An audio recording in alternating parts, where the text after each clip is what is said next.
Yeah, but what is that, your reward above Andrew's left shoulder? That is a Victorian ring enlarger and reducer. Is this what you mean? He did. He did, yeah, yes. Grandad painted it, yeah. So this is something that we picked up. This is an old Pinfold machine. This came to us in a very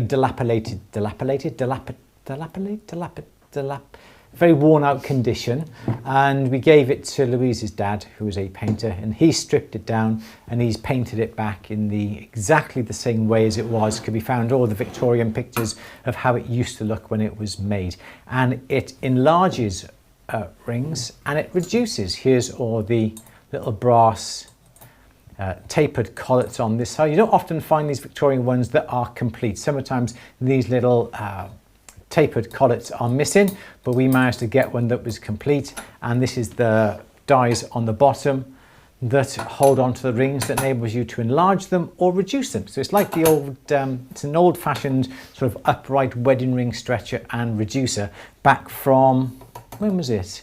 1800s? Yeah, 1890s, early 1900s. The Pinfold brothers from Bradford, they were engineers and they had lots of patents out around that particular time. So they weren't really involved in jewellery, but they came up with this idea of enlarging and reducing plain rings. And they registered it as the Pinfold machine, a Pinfold and Co. in Bradford in England. Imagine being a jeweller in the 1800s and that coming out though. Imagine how revolutionary that absolutely. was and how much time that saved. Yes. It's incredible. And I bet you, we haven't tried it actually, we should do, I bet you that still works. Oh yeah, it would do. Yeah, 100%. absolutely. There's absolutely no reason why it wouldn't. So we need to maybe, I'm going to try it because it would be so, it'd be so good, wouldn't it? That machine's well over 100 years old and it probably still works as well today as it did the day it was first made. Yeah. So it's just so well made. And okay, you know, superficially there was a little bit of wear, quite a lot of wear, but that just took him some time. Yeah.